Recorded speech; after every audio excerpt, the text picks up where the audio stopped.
penser à notre nation,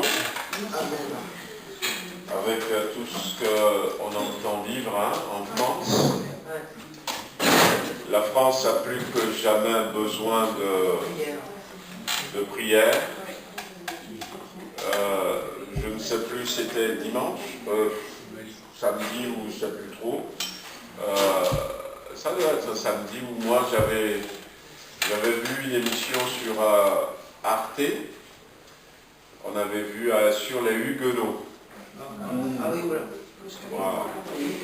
Les Huguenots, et dans cette émission, un documentaire, il disait que le mot Huguenot au départ, c'était comme le mot chrétien au départ. C'était une moquerie. Ah ouais, je dis, tiens, que ça a commencé à Tours, où il y avait eu un roi qui s'appelait le roi Hugon.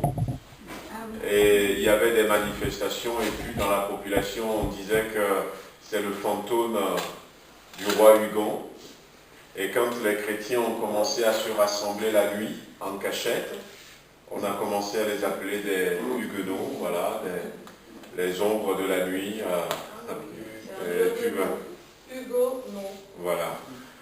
Et puis finalement, c'est devenu leur nom, et il paraît qu'il y a au moins 900 000 chrétiens huguenots qui ont quitté la France. Ça fait beaucoup, hein. Ils ont focalisé sur quelques familles, dont par exemple Mercedes, Karl Benz, qui a créé Mercedes en Allemagne. Voilà, il y avait des choses comme ça, hein, donc de grands commerçants, des personnes influentes qui sont partis de la France, et qui ont développé leur commerce, leur affaire ailleurs. Ça a appauvri la France quand même. Ils sont partis aux Pays-Bas, en Allemagne, un peu en Angleterre, et puis aux États-Unis.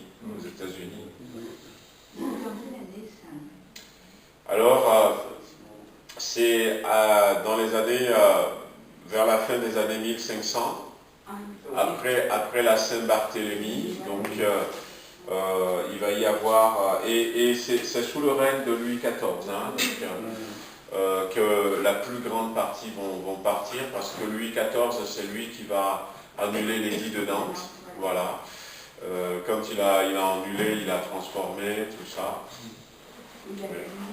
Ouais, il a fait annuler. Et, bon, je savais pas que c'était lui qui a fait annuler, hein, donc l'édit de Nantes. Mais bon. Ouais, et puis la France est en train de vivre des moments compliqués ces temps-ci, hein. Des choses qui n'apaisent pas.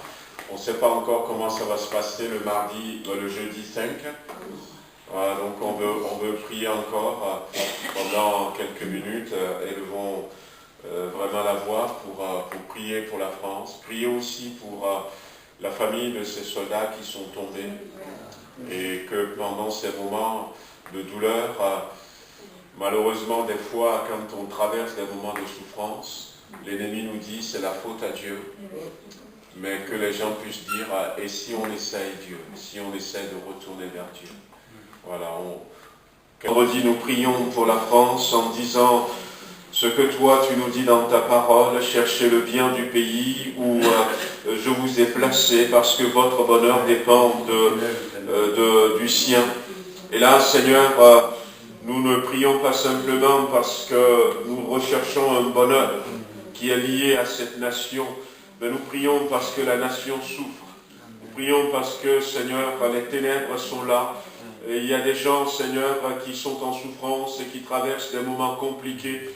Voulons t'apporter, Seigneur, les gouvernements de notre nation afin que tu les influences et que tu les éclaires, que tu les amènes, Seigneur, à prendre des décisions inspirées par toi pour que, Seigneur, l'ennemi ne triomphe pas, que la France ne s'embrase pas, Seigneur, que la France n'implose pas, mais au contraire, Seigneur, que les choses se calment. Nous voulons que le plus grand nombre se tourne vers toi avant qu'il ne soit trop tard. Prions pour la famille, Seigneur, de ces soldats qui sont tombés. Prions, Seigneur, pour cette jeune fille, Seigneur, qui est dans un état critique. Sa famille, Seigneur, son lycée. Seigneur, nous remettons la famille également de ce couple assassiné en Haïti. Il y en a un peu partout, Seigneur, concernant la France. Nous les remettons tous entre tes mains. Nous demandons ton secours, ton intervention. Secours-nous, s'il te plaît, dans le nom de Jésus-Christ. Amen.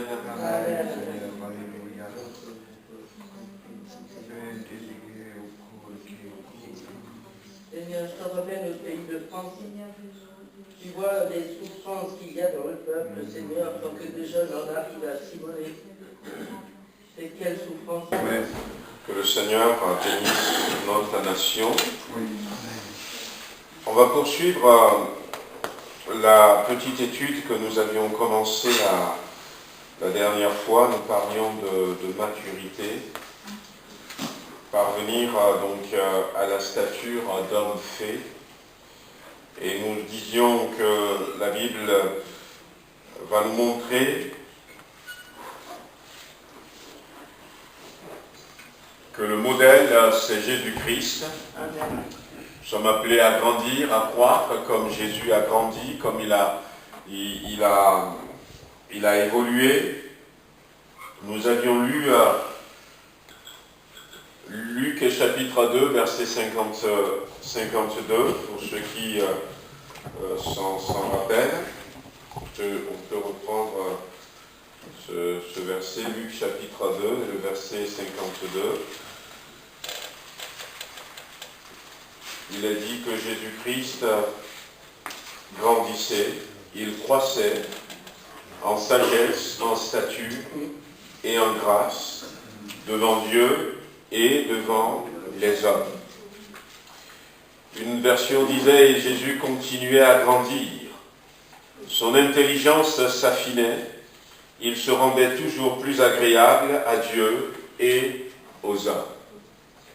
Nous avions ciblé 4 domaines dans lesquels le chrétien est appelé à continuer de grandir.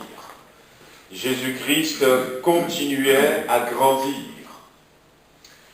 À un moment donné, au niveau des hommes, on va dire, il a fini sa croissance.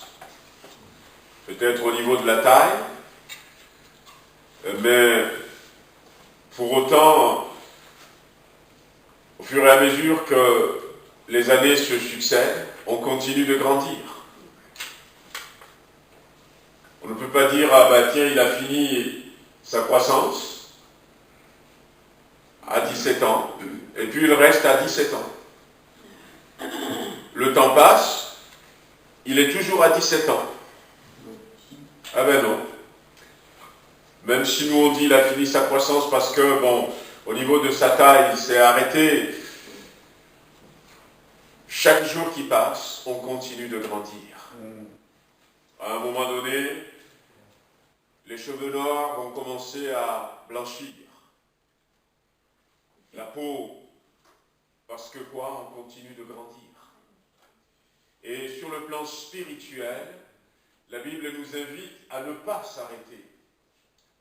La finalité, c'est quand Christ va revenir, nous chercher pour ceux qui sont encore vivants.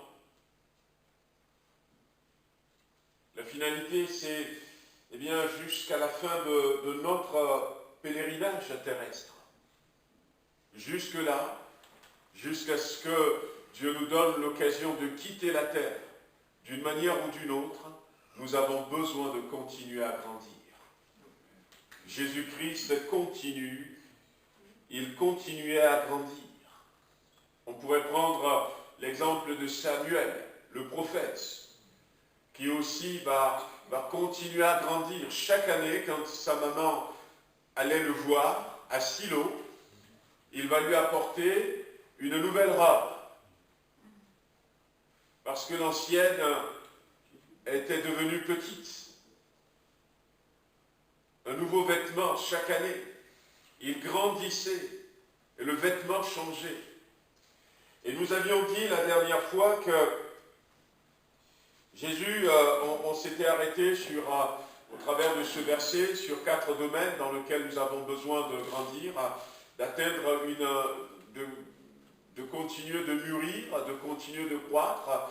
Nous avions parlé sur le plan physique, nous avions parlé sur le plan mental, sur le plan spirituel et sur le plan social. Continuer à grandir physiquement, atteindre une certaine maturité physique et continuer quand même à grandir. C'est le premier aspect qu'on voit quand quelqu'un grandit.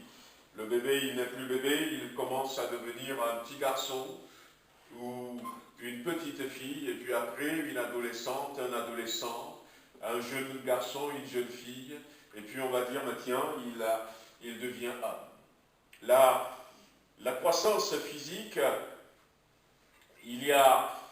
c'est assez complexe. Ce n'est pas simplement le petit enfant est en train de grandir. On nous avait appris que, eh bien, la petite fille en grandissant, à partir de l'adolescence, eh bien, son corps va changer. Son corps va changer. Et puis le garçon aussi, son corps va changer. Mais la voix pour la fille va devenir de plus en plus fine, et la voix va devenir de plus en plus grave pour le garçon. Voyez-vous, c'est tout un processus qui se met en place, pour dire que, tiens, il n'est plus un enfant, il est un homme. Il n'est plus une petite fille, il est maintenant une jeune fille. Tout un processus qui rentre dans la croissance physique. Et de même, la Bible va nous montrer que grandir sur le plan physique, c'est tout un processus. Ce n'est pas simplement l'aspect physique comme ça, mais ça va comprendre comment est-ce que notre corps va changer, comment est-ce que, eh bien, nous aussi, on va y intégrer tous ces éléments nouveaux par rapport à notre appartenance à Christ. On va lire quelques versets d'abord dans 1 Thessaloniciens au chapitre 4. La Bible ne manque pas de nous parler du corps, mais non pas d'une simple croissance de corps, mais voilà une conduite carrément du corps de manière à ce que, comme nous l'avions lu tout à l'heure dans la version Parole vivante, il se rendait toujours plus agréable à Dieu et aux hommes. Une conduite de notre corps, une croissance de notre corps sur le plan physique, de manière à ce que nous soyons toujours agréables à Dieu. Donc, 1 Thessaloniciens chapitre 4, le 1er Thessaloniciens chapitre 4, le verset 3, l'apôtre Paul dit « Ce que Dieu veut, c'est votre sanctification. C'est que vous vous absteniez de l'impudicité. C'est que chacun de vous sache posséder son corps dans la sainteté. » Alors, si je m'arrête un peu, dans la sainteté, dans l'honnêteté, sans vous livrer à une convoitise passionnée comme font les païens qui ne connaissent pas Dieu. Et la suite, voyez-vous, il va parler que personne n'use de fraude, de cupidité dans les affaires, parce que le Seigneur tire vengeance de toutes ces choses, comme nous vous l'avons déjà dit et attesté. Dieu ne nous a pas appelés à l'impureté, mais à la sanctification. Donc le mot revient encore au verset 3, c'est votre sanctification. Et là, il revient encore au verset 7, car Dieu vous a appelé à la sanctification. Celui donc qui rejette ses préceptes et ne rejette pas un homme, mais rejette Dieu qui vous a aussi donné son Saint-Esprit.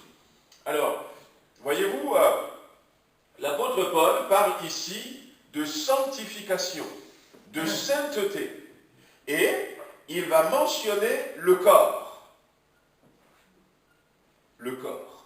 On peut se laisser tromper nous-mêmes, peut-être par certains enseignements, en pensant que la sanctification, la sainteté n'a rien à voir avec le corps. Mais si nous revoyons ces quelques versets, Dieu attend de vous la sanctification et tout de suite que vous vous absteniez de l'impudicité, mais que chacun de vous sache posséder son corps dans la sainteté et l'honnêteté. Donc, cette maturité physique à laquelle Dieu nous appelle, cette croissance continuelle sur le plan physique, eh bien, va prendre en compte ces comportements que Dieu nous donne. Que Dieu nous donne. La Bible dira, par exemple, dans 1 Corinthiens, vous connaissez peut-être ce verset, que notre corps devient à un moment donné le temple du Saint-Esprit. Alors quand nous entendons comment l'appelle-t-on, ce verset, là encore, on enfouit tout à l'intérieur.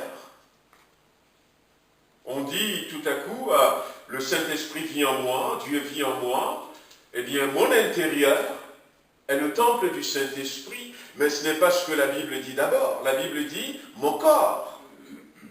Et mon corps, c'est la partie visible aussi. C'est ma main, c'est ma tête, c'est mes pieds, c'est mon genou, c'est mon ventre. Eh bien, c'est mon être physique qui devient le temple du Saint-Esprit. Et lorsque l'apôtre Paul va parler dans ce passage de 1 Corinthiens chapitre 6, il va dire, eh bien, je ne vais pas prendre le temple du Saint-Esprit, mon corps, pour en faire un membre d'une prostituée. Et ce n'est pas mon intérieur qui va vers le prostitué, c'est mon apparence, c'est mon physique. Donc, voyez-vous, on essaie de comprendre des fois en spiritualisant, en disant, mais non, ça n'a rien à voir avec l'apparence physique, mais je crois qu'il faut prendre en compte l'apparence physique aussi.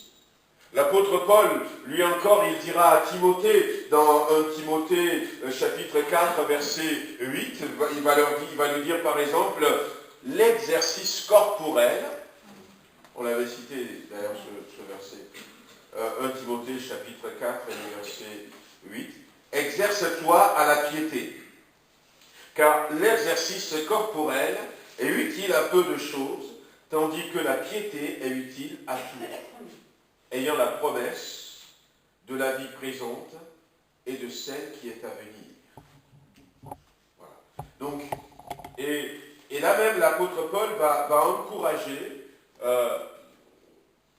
comment l'appelle-t-on, son fils légitime, son fils spirituel Timothée, en lui disant, exerce-toi à la piété. Et cette piété ne doit pas passer par une mise en avant du corps comme à l'époque. Hein. Aujourd'hui, il y a un culte, il y a un culte du corps. Hein. Aujourd'hui, dans notre société, les garçons comme les filles, ils vont se faire injecter, je crois, du botox dans les mollets pour les garçons, un peu partout comme ça, pour paraître costaud.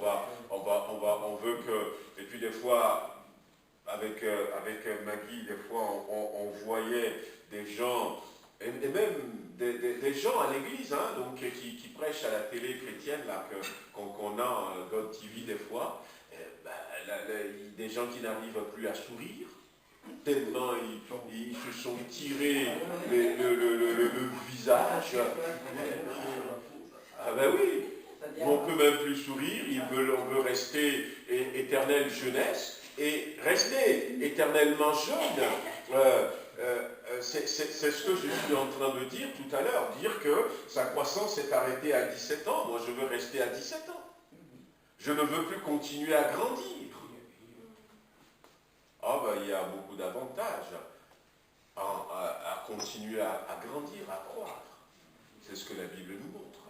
Mais l'apôtre Paul va citer ces versets. Et un autre verset que j'ai marqué aussi, c'est dans Galates. Galates chapitre 6.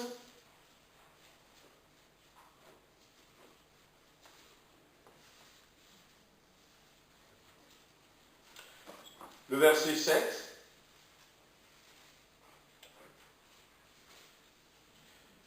Galates chapitre 6, le verset 7. Ne vous y trompez pas. On ne se moque pas de Dieu. Ce qu'un homme aura semé, il le moissonnera aussi. Et celui qui sème pour sa chair, moissonnera de la chair la corruption, mais celui qui sème pour l'esprit, moissonnera de l'esprit la vie éternelle. Ce qui montre quand même que c'est une responsabilité qui nous regarde, de comprendre que ce que Dieu attend de nous, c'est que nous puissions grandir sur le plan physique. Et grandir sur le plan physique, eh bien, sachez posséder notre corps dans la sainteté et dans l'honnêteté. Comment est-ce que je possède mon corps dans la sainteté? Comment est-ce que je m'exerce à cette piété? Comment est-ce que je fais attention à ce que je n'ai pas un comportement, des attitudes plutôt charnelles avec mon corps? Comment est-ce que je fais pour avoir des attitudes plutôt spirituelles? Comment est-ce que je fais pour ne pas prendre mon corps pour faire n'importe quoi? D'abord, réaliser que quand la Bible dit que mon corps est le temple du Saint-Esprit, eh bien, c'est mon corps. C'est mon corps. Il y a une jeune qui était venue me voir, non pas ici. Elle me dit, maman m'a demandé de venir te voir parce que moi je veux faire des tatouages et elle ne me veut pas. Et elle ne sait pas m'expliquer. Et puis elle me dit, mais va voir le pasteur Lelot. Bon, d'accord. Et puis voilà, donc c'est des questions à laquelle on n'est pas forcément préparé. Il faut répondre au sortir du culte. Et je lui dis, mais pourquoi est-ce que tu veux faire des tatouages? Ah ben oui, parce que j'aime ça et tout, mais j'aime le dessin que je veux faire. Mais au-delà du dessin que tu veux faire, pourquoi est-ce que tu as envie de mettre ce dessin que tu aimes sur toi, sur ton corps? Et puis j'ai discuté avec elle. Je lui ai dit peut-être que tu es en train de rechercher une certaine identité. Tu veux faire peut-être comme les autres. Et puis on était arrivé petit à petit à ces versets qui disent, mais notre corps ne nous appartient pas. Notre corps, c'est le temple du Saint-Esprit. C'est le temple du Saint-Esprit. Et dans le livre d'Ézéchiel, entre autres, de Jérémie, il en parle. Ils ont dessiné des idoles sur les murs du temple de Dieu. Et Dieu n'approuve pas, Dieu n'apprécie pas. Et ça attire plutôt le jugement de Dieu. Et d'ailleurs, quand on regarde dans 1 Corinthiens chapitre 6, là, le verset que j'ai cité,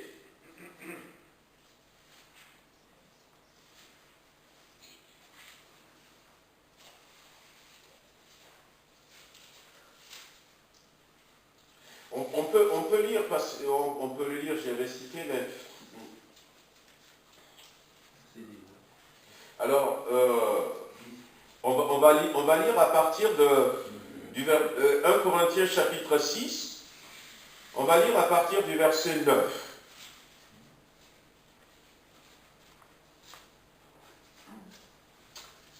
C'est très intéressant pour nous ce que l'apôtre Paul dit.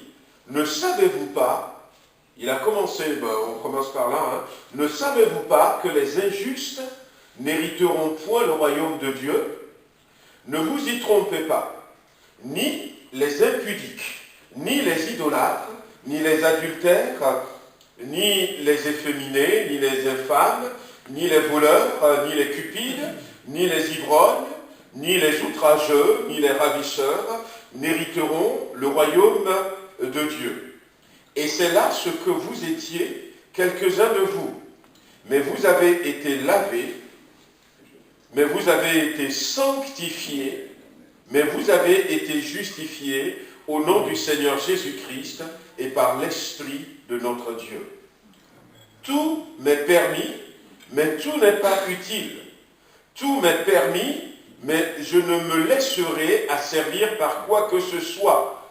Les aliments sont pour le ventre, et le ventre est pour les aliments, et Dieu détruira l'un comme les autres.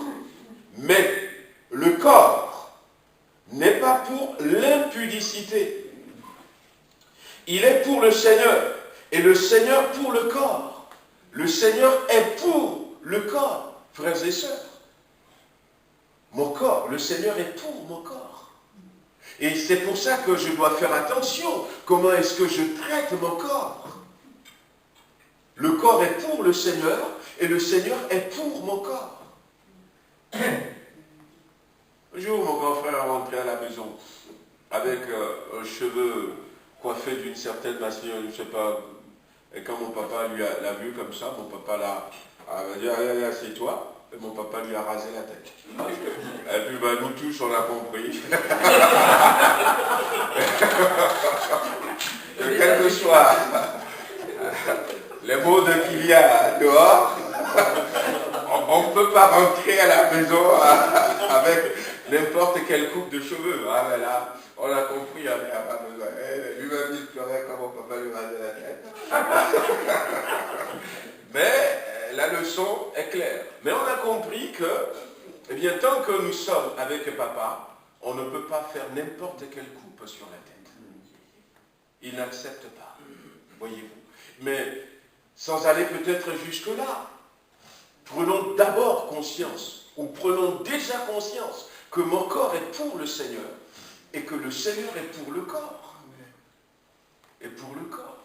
Aujourd'hui, on se donne une liberté tellement large. Et on se dit, mais Dieu ne dira rien, mais est-ce que nous avons demandé son avis? Ne serait-ce que ça. On fait tous comme mon grand frère a fait. Eh bien, parmi les garçons, tiens, il y a une nouvelle coupe de cheveux qui est sortie. Je ne sais même plus si c'était beaucoup au milieu et rasé sur le côté à l'époque où il y avait Carl Lewis ou quelqu'un, je ne me rappelle plus trop. Ah ben tiens, il y a quelque chose qui est sorti, c'est plébiscité parmi les garçons. Et puis, nous aussi on le fait. Et là, on se rend compte que papa n'est pas d'accord. Et des fois, Dieu ne dit rien. Mais ça ne veut pas dire pour autant qu'il est d'accord. Qu'il est d'accord. Le corps est pour le Seigneur et le Seigneur pour le corps. Et Dieu qui a ressuscité, le verset 14, et Dieu qui a ressuscité le Seigneur nous ressuscitera aussi par sa puissance. Ne savez-vous pas que vos corps sont des membres de Christ? Waouh. Mon corps, c'est un membre de Christ.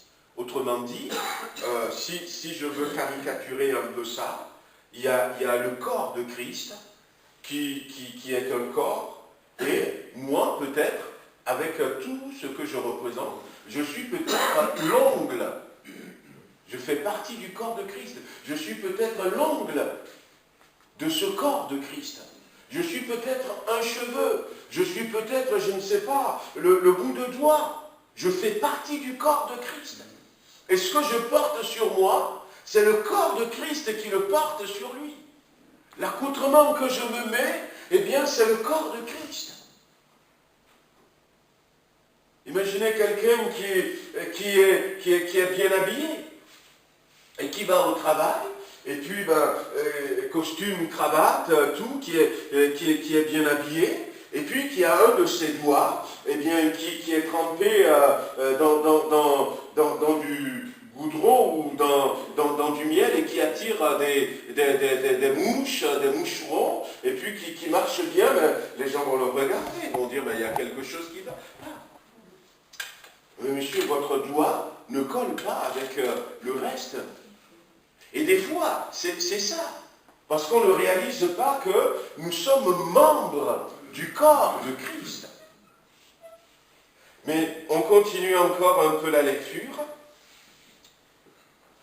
Prendrai-je donc les membres de Christ pour en faire les membres d'une prostituée? Loin de là. Ne savez-vous pas que celui qui s'attache à la prostituée devient un seul corps avec elle? Car, est-il dit, les deux deviendront une seule chair. Mais celui qui s'attache au Seigneur est avec lui un seul esprit. Fuyez l'impudicité. Quelque autre péché qu'un homme commette, ce péché est hors du corps. Mais celui qui se livre à l'impudicité pêche contre son propre corps. Ne savez-vous pas que votre corps est le temple du Saint-Esprit qui est en vous? Et que vous avez reçu de Dieu et que vous ne vous appartenez point à vous-même, car vous avez été rachetés à un grand prix. Glorifiez donc Dieu dans votre corps et dans votre esprit qui appartiennent à Dieu. Voilà. Donc, j'ai eu une cousine, elle faisait de l'anorexie. Et puis, mais elle était chrétienne. Mais les choses qu'elle avait vécues et tout ça, des choses compliquées ont fait que, voilà, on a beau dire, elle n'avait pas faim. Vous savez comment c'est, hein? On n'avait pas faim. Et puis un jour, je lui dis, eh bien, si je suis Dieu, et que je t'ai prêté mon corps, que tu traites mon corps comme ça, en tout cas, ne t'attends pas à ce que je t'accueille dans mon royaume. Bah, ça l'a gagné sur le champ.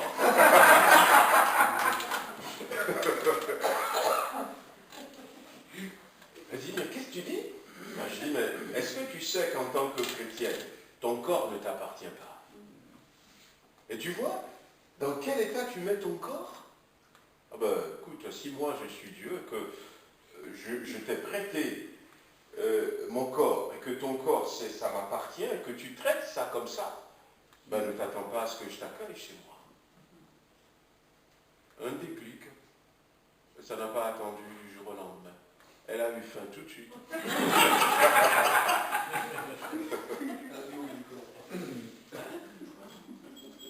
Comme quoi, même ça va jusque-là. La toute première fois où j'étais parti aux États-Unis, je ne savais pas qu'on peut être aussi costaud, qu'on peut être aussi grand comme ça. Ah, mais je voyais des gens qui étaient balèzes. Ah, les femmes et tout. Ah, même parmi les chrétiens. Et puis, j'ai logé chez une famille que je ne connaissais pas avant, qui voulait me loger. Ils m'ont laissé leur chambre à coucher. Et à côté du lit, il y a le petit frigo avec des donuts, avec des jus et tout. Et quand tu vois la mère de la famille, comment elle est, et le lendemain matin, au petit déjeuner, quand j'ai vu tout ce qu'il y a sur la table, et comment est-ce qu'ils mangeaient, à ce moment-là, en plus, Maggie pourrait vous dire, moi j'étais comme ça. Ah, je n'ai pas hésité à faire une prédication ce matin-là. En me disant, mais vous traitez le corps de Dieu comme ça. On leur a jamais parlé comme ça. J'ai dit, mais votre corps ne vous appartient pas. J'ai dit à la sœur, très très gentille, hein, qui m'avait donné plein de matériel pour les enfants, pour Maggie. Mais j'ai dit, mais regardez comment vous êtes. Ouais, c'était la toute première fois. Bon, mais peut-être maintenant, je ne le ferai pas. J'étais encore très jeune et plus ça m'a fait. Mais heureusement, bon, ils m'ont pas fusillé, mais... Ouais. Mais, voyez-vous, ça prend en compte. Et tout à l'heure, moi, j'ai parlé d'une coupe de cheveux. Ça peut être aussi l'habillement. Dieu ne nous demande pas, eh bien, de nous habiller de la tête aux pieds, de marcher comme ça. Mais soyons quand même, voilà, soyons corrects, soyons décents. Ce n'est pas tout ce que le monde fait que nous avons besoin de faire. En plus, le monde est en train de chercher un modèle qu'il ne trouve pas. Il cherche un modèle. Et si nous, on les copie, il n'y a plus personne que eux peuvent copier. Plus personne que eux peuvent copier. Si nous, on fait comme eux, et puis des fois, on a des arguments en disant, oui, c'est pour les sauver, c'est pour les attirer. Et ça ne marche pas. Dans tous les domaines. Ceux que moi j'avais vus qui sont dit, bah, tiens, c'est pour le convertir, c'est pour l'attirer et tout. Ils sont finalement tombés comme tous les autres. Ils sont tombés comme les autres. Et Jésus avait une certaine croissance sur le plan physique. Et la prochaine fois, on va continuer par la maturité mentale. Comment grandir, mais déjà ce soir, prions pour nous-mêmes. Voilà, prions pour nous-mêmes. Nous voulons, être des témoins. Nous voulons que, même si c'est pas la même chose, mais quand on est garçon, on commence à devenir un jeune garçon, on a envie que les autres soient fiers de notre croissance physique. On veut donner envie, on veut attirer les autres, mais que ce soit comme ça, que nous soyons des chrétiens qui vont faire envie, non pas des chrétiens qui vont dire, mais vous avez raison, il faut faire comme ça, il faut vous suivre, il faut devenir semblable à vous, mais avant de faire certaines choses, nous réalisons que nous ne nous appartenons plus, que moi-même, mon corps, c'est le temple du Saint-Esprit, et ce temple du Saint-Esprit est un membre qui est rattaché au corps de Christ, et que je porte avec moi l'image du corps de Christ, que je dois entretenir mon corps. Je dois avoir un certain comportement dans l'honnêteté, dans la sainteté. Je dois, refuser certaines choses. Je dois rester modeste. Je dois rester modèle. Non seulement modeste, mais modèle. Moi, je veux que quand les autres me voient, qu'ils aient le désir d'avoir un corps beaucoup plus correct. Je ne cherche à m'identifier à rien d'autre de ce qui se passe sur la terre, à ces modes qui passent. Et quand on regarde à la télé, nous on a des modèles de nos parents, il y a des choses anciennes qui reviennent. Il n'y a rien de nouveau sous le soleil. Ça fait des va-et-vient. Mais moi je veux rester dans le modèle unique de la Bible et attirer plutôt les autres vers moi. Je veux prendre soin de mon corps. Je veux prendre soin de mon apparence. Et quand on était en Israël, j'avais déjà cité cet exemple, on voyait les Juifs, jeunes comme moins jeunes, qui avaient leurs vêtements avec une sorte de corde qui est tressée, qui pendait sur le côté, le phylactère. Et il le peut-être comme ça. Et puis, j'expliquais un peu aux gens que c'est marqué dans la Bible. Et c'est Dieu qui a voulu qu'il y ait ces fils. Quand vous avez vos vêtements, tressez ces fils, mettez ces fils. Au début, c'était des fils bleus, imaginez, donc c'était des robes. Et puis, il y avait comme une sorte de ceinture avec des fils bleus, des franges. Et puis, les gens vont dire, mais c'est quoi? Et Dieu dit, c'est pour que vous n'oubliez pas mes commandements. Qu'est-ce que ça nous dit? Dieu veut que même dans la manière dont nous nous habillons, que ça rappelle ses commandements. Que ça rappelle ses commandements. Et quand vos enfants vont vous dire, mais c'est quoi ces fils bleus? Mais dites-leur que nous avions été esclaves en Égypte.